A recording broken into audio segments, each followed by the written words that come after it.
Hello. On behalf of Natus Medical Incorporated Balance and Mobility, I welcome you to today's e-seminar on the topic of pediatric vestibular assessment featuring Dr. Guangwei Zhou from Boston Children's Hospital and Harvard Medical School. I am Mary Ormson, Global Education Manager for Hearing and Balance at Natus Medical, and I will be monitoring the meeting today. A few reminders before we begin. All lines are muted to ensure a quiet virtual meeting room. We aim to allow time for questions before the end of the hour, so kindly type your questions into the chat box and Dr. Zhou will answer as many as possible at the end of his lecture, time permitting. Finally, the recording of today's e-seminar will be posted on our website, and a link to the recording will be sent via email to all registered participants. Without further delay, I'm pleased to introduce our speaker today, Dr. Guangwei Zhou.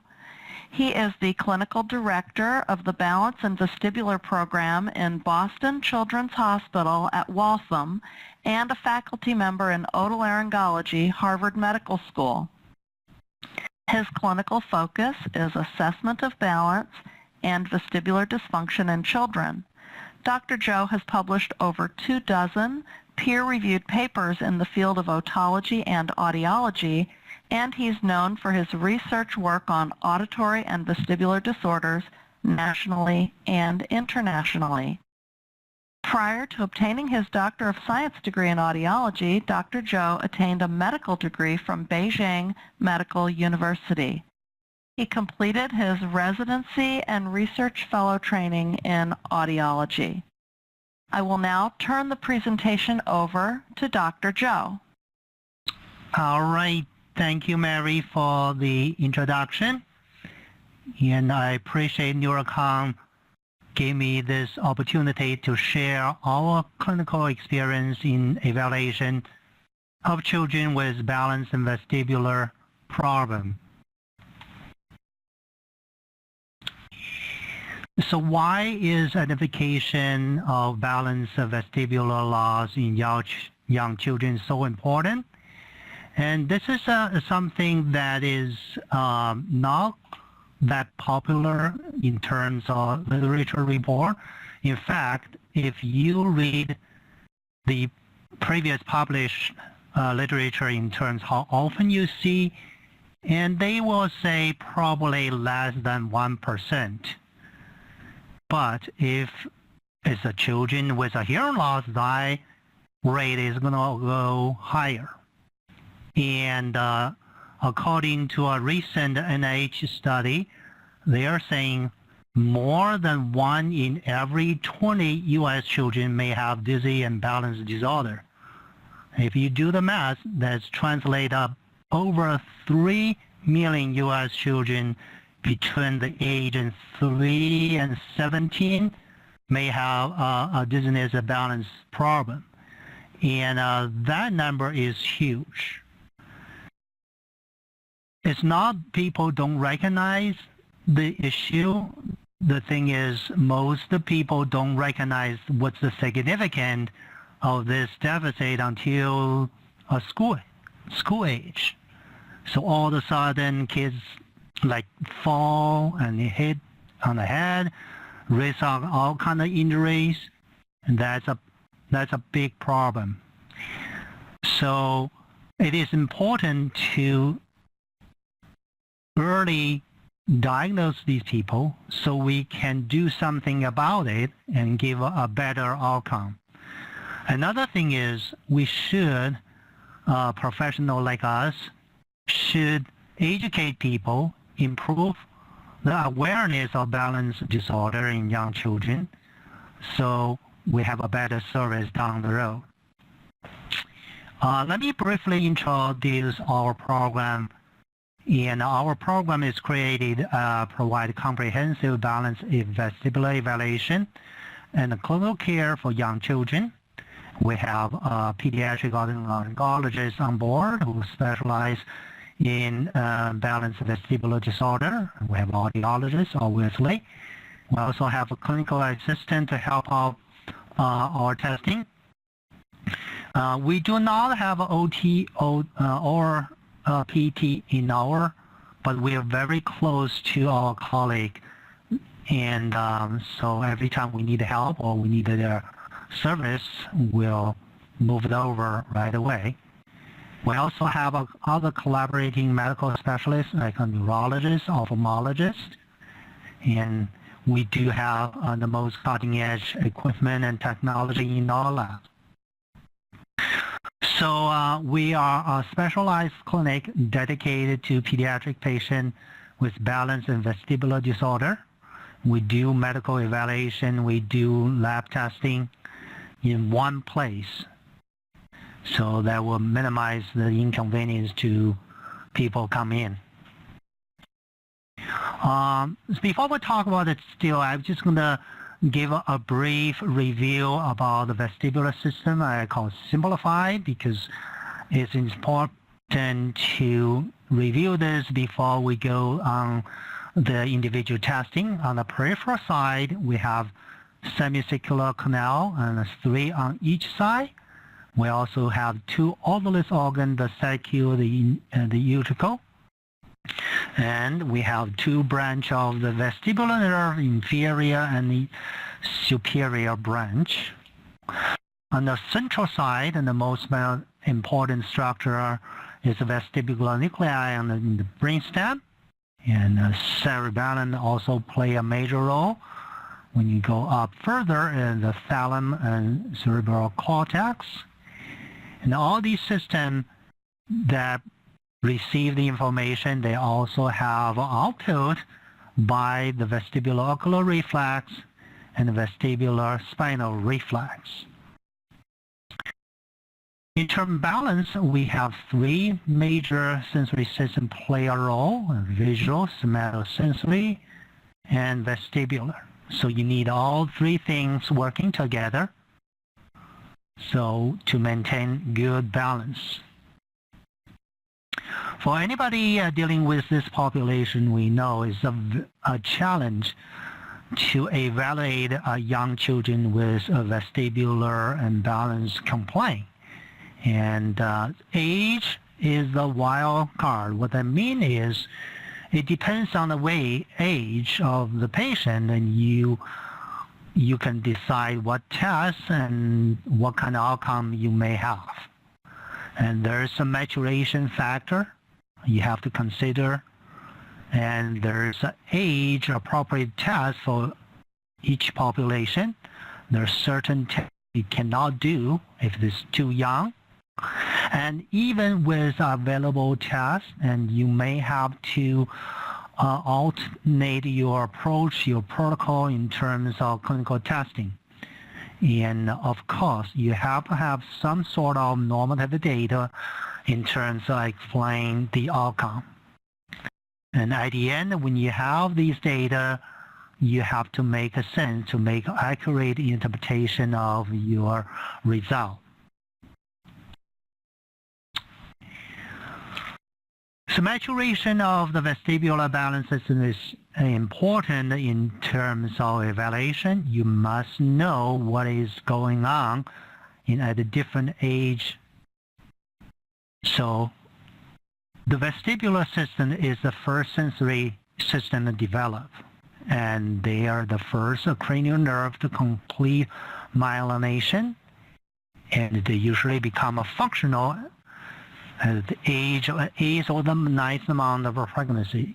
And in other words, when the baby born, the system is ready to work.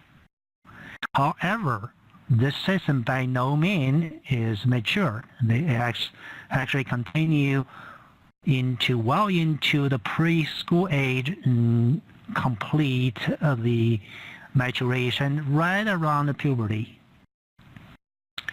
So the bottom line is that maturation is basically adaptation to the gravity, and then, for example, how they learn to control their head, and then they learn to sit up, crawl, stand, and further down the road, walk and run. So vestibular or balance complaint usually is overlooked or inadequately addressed. What I mean is when you look at the note or the doctor description, so it usually is unclear or incomplete. And a lot of time you're going to see the word of clumsy may happen. What exactly clumsy mean? There's no specification. And sometimes, or most of the time, they think this problem is some form of fine or gross motor dysfunction.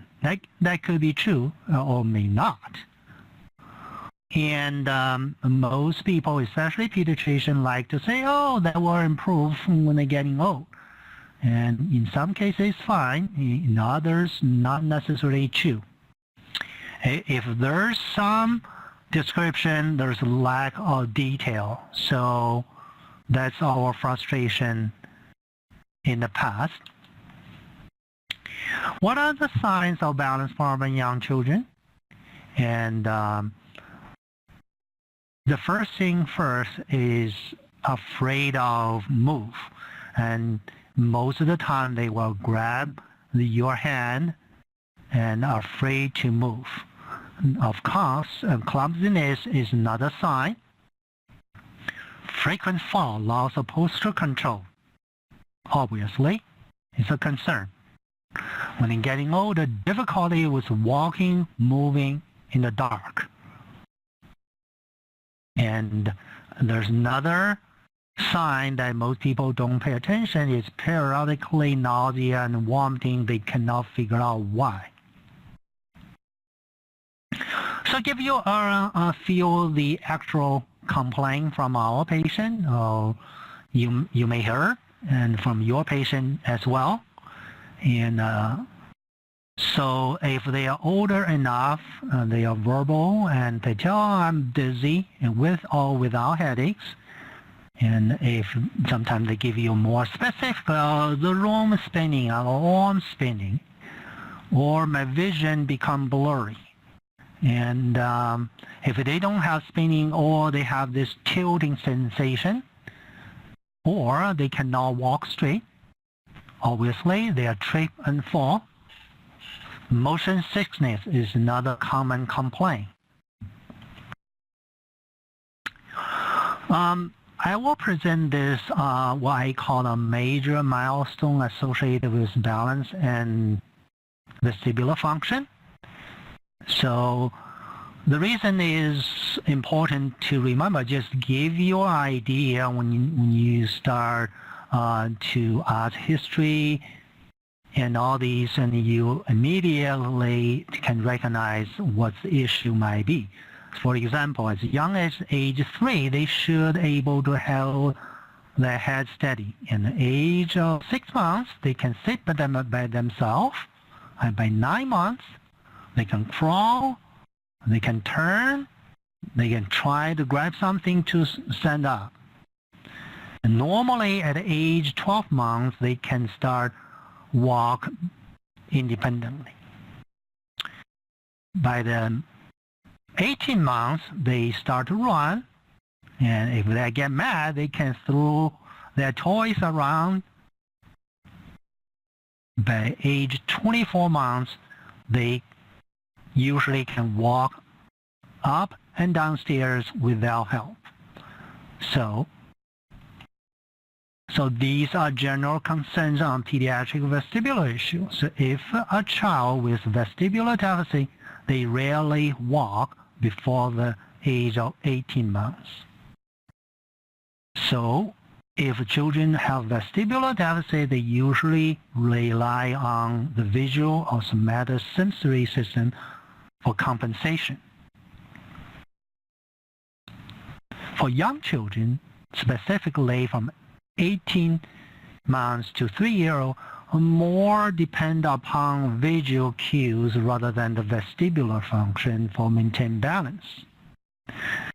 And even with good vestibular function, children at a young age, 6 to 12, still have a poor resolution if there is a vestibular or visual conflicts.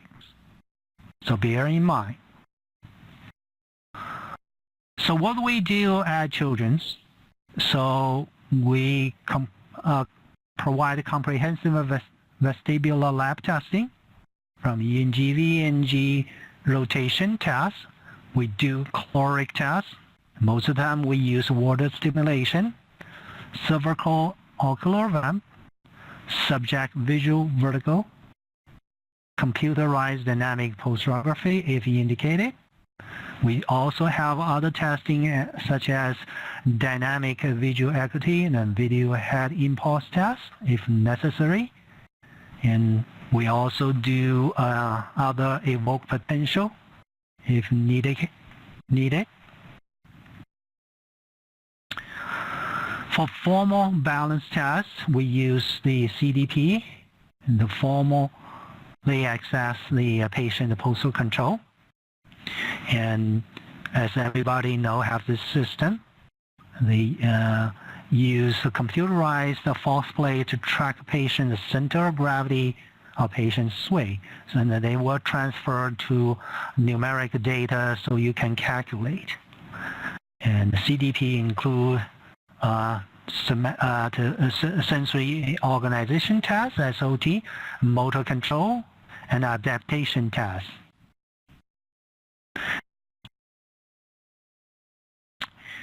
The most common anomalies in CDP for young children in our practice are abnormal SOT, and specifically the vestibular dysfunction or vestibular vision dysfunction. Some have all dysfunction in the sixth condition on SOT.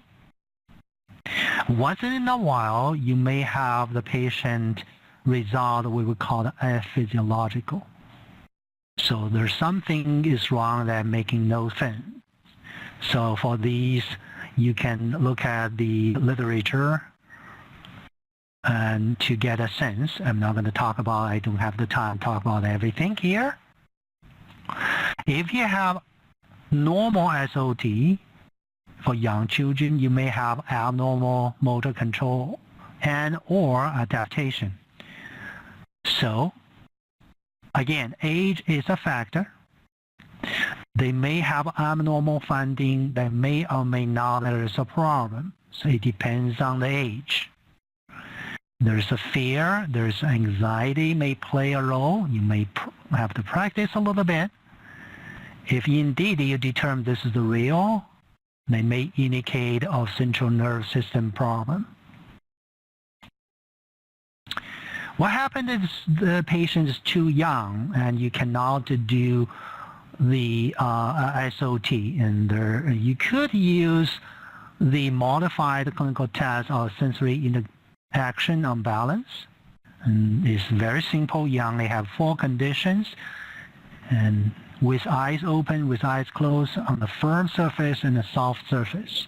That give you a little bit of sense in terms of what's going on of patient's balance ability. Let's turn to VNG. So for young children, it is quite common they have abnormal oculomotor function.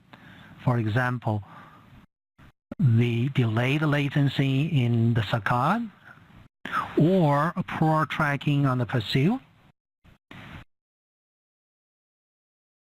It depends what you find, and some specific finding has meanings, like the cogwheel waveform on the pursuit that showed right here. It could be indicate a cerebellum issue. And for this particular test, patient's attention is needed. In other words, you have to make sure patient pay attention at all time. If they don't pay attention, you have abnormal result, and you interpret it as abnormal. That could be wrong.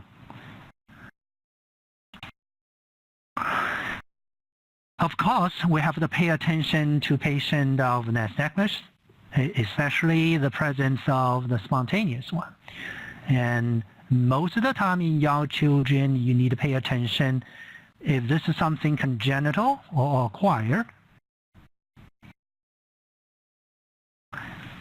So another attention you have to pay at the most of the time is this: if you see the nystagmus, is this a vestibular or not? So in the bottom, these are vestibular nystagmus, so linear acceleration. On the contrary, if you see a nystagmus with an increasing velocity, and these could be a congenital and nothing to do with the vestibular system at all. On the other hand, if you see the velocity decreasing nystagmus, it could be a sign of cerebellar problem. Some of the special consideration you have to pay attention in young children. So their tracking may not be as normal as adult. Okay, you can do these testing as young as 2 or 3 months, but they normally achieve a normal status by age 5. Again, the latency in the saccade usually decreases with aging and may not be completely normal by the age of 12. Again, you pay attention. On the optokinetic is they are again usually low for younger, and they will reach normal by the age of 7. It's kind of boring if you just give the patient a black white dot or laser red dot. So what we do usually, we modify the target and then make it more fun. And you can try that in your practice as well. Caloric test. Caloric test is uncomfortable.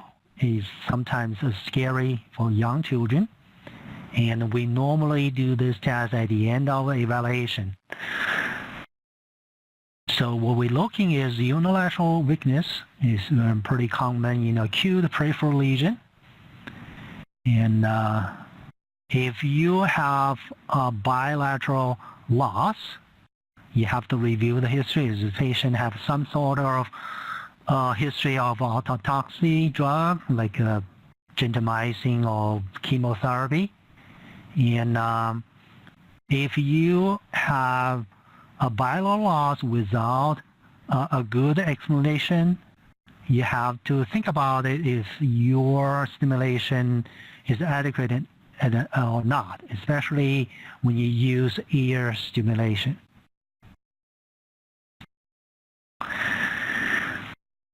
BPPV is not common in children, but it can happen, especially with kids with injuries.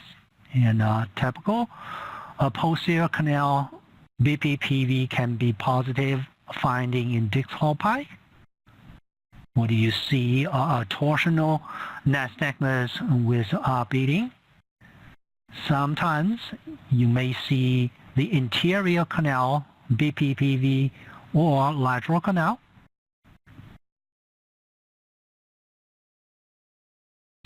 Rotation test is something we use almost all the time, and is good if I identify bilateral loss or uncompensated unilateral loss. The measures gain phase. If the patient have a lack of fixation, that could be a sign of central vestibular lesion. For older children, you can use goggle. For young ones, like age of 2 or 3, your goggle may not fit. So we may use other ways to test. So we may not able to do all the frequencies to get everything. In other words, you may have to choose and pick what frequency you want to do. And you can give a patient a try to make more fun. And you need to encourage the patient to participate, and a lot of time you need a parent's help to finish this test. So this is an example what we do for a very young one. So this particular patient, I believe she's 12 months. So we can put the goggles on. What we use are what we call the observational camera. And so if you do enough, you know what to see. And I'm going to run this to see if you can pick up.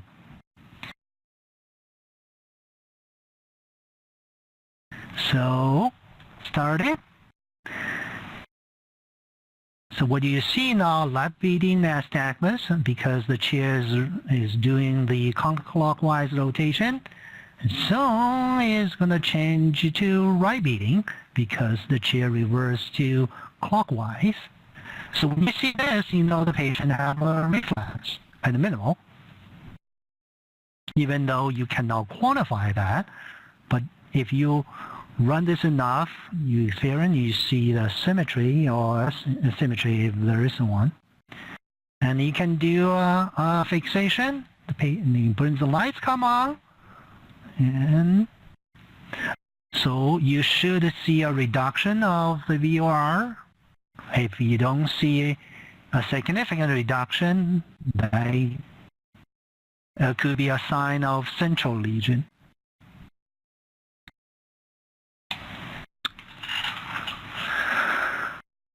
We do VAMP testing at all age. If you really like, you can do the VAMP testing from from day one, but it's going to be difficult to get, and the waveform is different. If you have absent VAMP, they indicate a loss of function in the otolith organ. On the other hand, if you have a low VAMP threshold or high amplitude, that usually indication of what we call the third window conditions, such as semicircular canal dehiscence or enlarged vestibular aqueduct. These are the clinical diagnoses we have made in our practice. By no means this is the complete list, but these are common. One, vestibular neuritis, positional vertigo, or congenital peripheral vestibular loss, vestibular migraine, labyrinth concussion, a mild traumatic brain injury, and most of the time is sports related, chronic subjective dizziness, again semicircular canal or enlarged vestibular aqueduct, or cerebellar ataxia. So what I'm going to do is I'm going to give you 2 or 3 cases today and just give you a sense how we evaluate young children. The case number 1 is a 5-year-old boy with quote-unquote history of gross motor problem. And they also diagnosed with gait problem when they saw other specialists. And so the boy started walking at age 17 months. What did they see? A frequent fall even at age 5. So of course the parents concerned.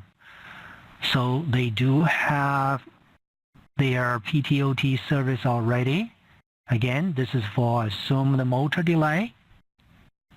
And so in a recent session, the occupational therapist, there's something wrong other than motor because we did our best. It doesn't seem improved. You should see a specialist. So they refer to us and just want to make sure the patient has no history of significant head injury. And he does have some history of otitis media, but that's minor. So when we first saw this patient, there's some fluid with a mild conductive loss, and he's so afraid of the platform, so he wouldn't do the standard CDP. There's no way you convince him to do it. So we tried other tests first. VNG is fine. There's no oculomotor issue, no nystagmus. So because we can do too much, because there's some middle ear fluid there, so we say let's take care of this first, and then we'll revisit after that. So during the return visit, hearing is improved, temp is normal, no fluid anymore.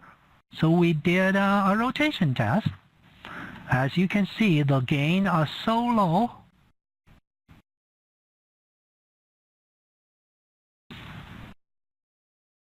So we did cervical and ocular vamp is normal. So we think that could be a semicircular canal problem. And we tried to do the video head impulse test, but he blinked too much, so there's no useful information. So bottom line is we have this abnormal VOR going on. If this is true, they indicate a bilateral loss. It's for no good explanation. So we, the doctor or physician, order a temporal CT scan. So surprise to us, patient have abnormal structure on the lateral canal and the superior canal on both sides.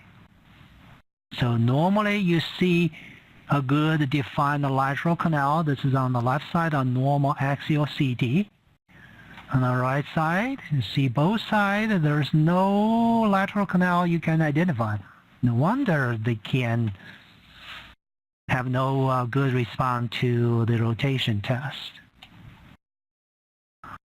So we did a follow-up. At age 7, we have a normal hearing, so we rule out the contribution of the diabetes media. So patient did improve in terms of balance ability because we formulated rehab work for him. And again, there's no change in terms of VOR.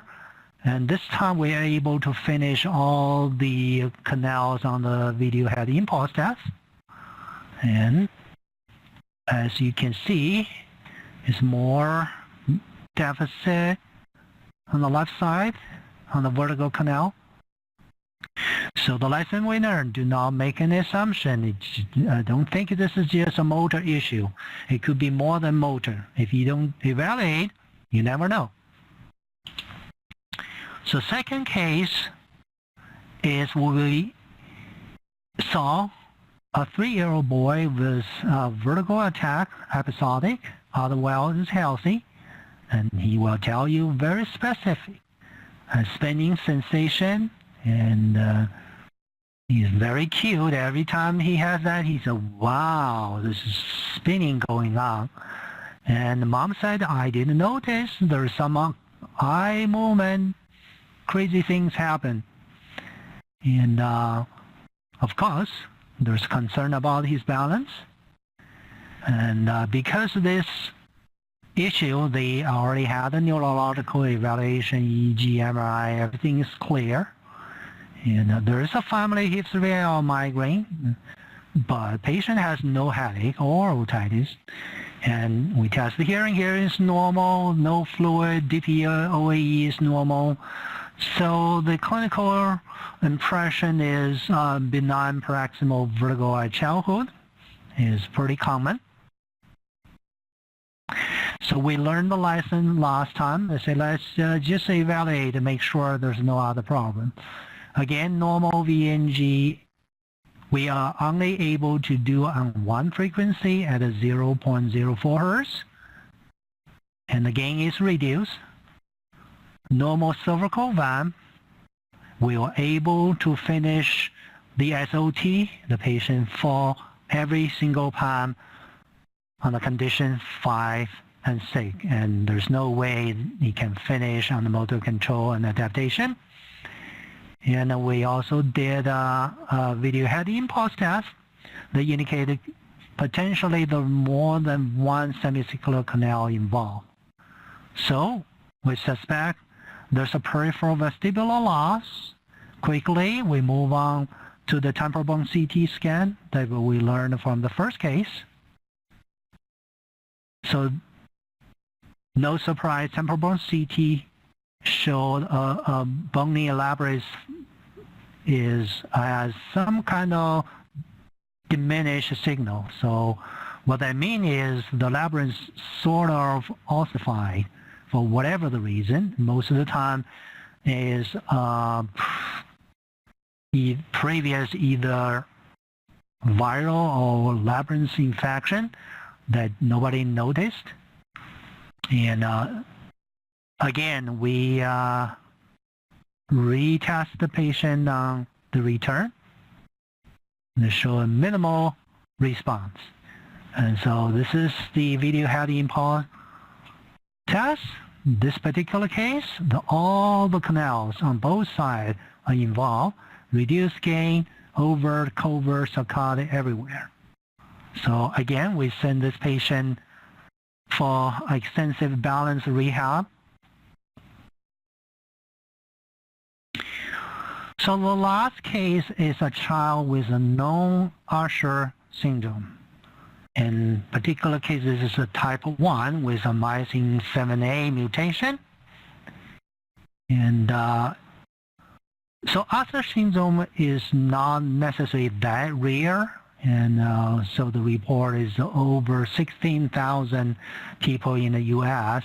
have been diagnosed with Usher syndrome. And if you know the Usher syndrome, type 1 usually have vestibular problem, and type 2 usually not. Type 3, it depends. So this is a 6-year-old girl, have a bilateral sensory neural hearing loss, and they used to wear a hearing aid, and the hearing progress so bad and get to the level candidate for cochlear implant. And as you know, Usher syndrome also has a visual deficit as well, and a progress as well. And this particular patient is a late walker at 19 months. So they already get cochlear implant. In our institute, vestibular test already we use as a part of the cochlear implant pre-op workup. And that's a routine now.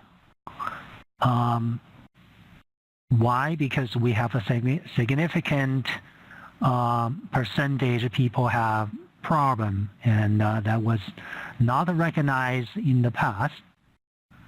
So we did rotation test, but no surprise, there's no response.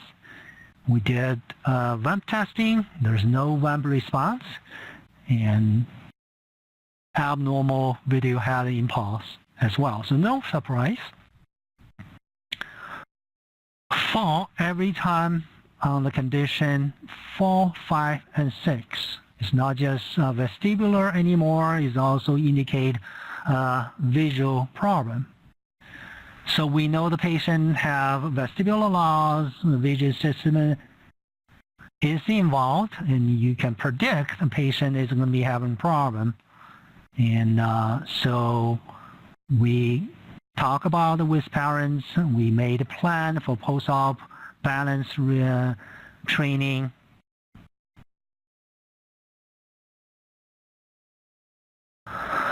So these 3 cases are just some of the example what we usually do with young children. And these are the strategies we usually recommend for people dealing with this population. Before you touch a patient, before you do any kind of test, make sure you explain them well. If necessary, you can give a try to show them how that works. And children, especially young children, they are scared to do balance testing. They may hear all the horrible story. And so do the work. If needed, you want to play them first, get them comfortable before you even put anything on the patient. You may try some kid-friendly tests first, something like the vamp testing. or video head impulse. And like I said before, if you really need to do a caloric test, leave that part at the end of evaluation. It is very necessary you need to modify your existing testing protocol. In other words, your adult protocol is not going to work for children. And you need a lot of encouragement to tell the patient, and also you need to re-instruct them all the time. Make sure they pay attention, you get the right result. So try and make the test more fun, like I said before.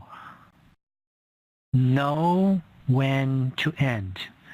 You can push to get more testing, more result, but you have to know when to end. In other words, don't push too hard. If you get them scared, crying, and you try to get them back for another session, no chance they will do that. And as much as your testing is important, your result is important, it is even more important you get a complete history. And no diagnosis can be made based on testing itself. History is a part of the evaluation. And we normally use a questionnaire for them to fill up, and even before we take the patient, and give us some idea. So what we need to do, we're able to do, what kind of result we may get. So to summarize today's my presentation is, so it is important to identify the symptoms, the signs of balance and vestibular problem in young children. And you need to select appropriate testing for clinical assessment. You need enough information to make a diagnosis. If you cannot get on one session, re-evaluation, follow-up important may be necessary to help you to make a diagnosis. Of course, if you have a specific finding, you should refer these patients for specialists, an OT, the PT, for balance and vestibular training. The last recommendation I have is work as a team.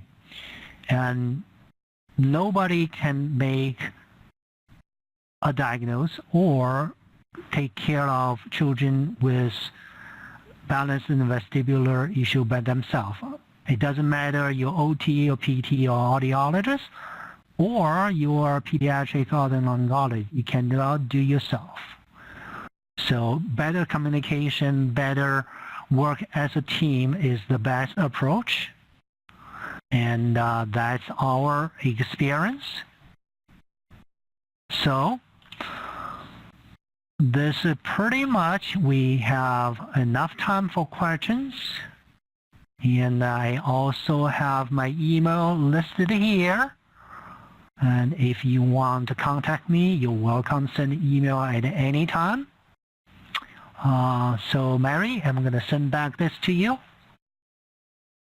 Thank you, Dr. Zhou, for that very interesting and helpful presentation. This will now end the recorded portion of our meeting. Please remember to visit our websites for additional learning opportunities. Thank you.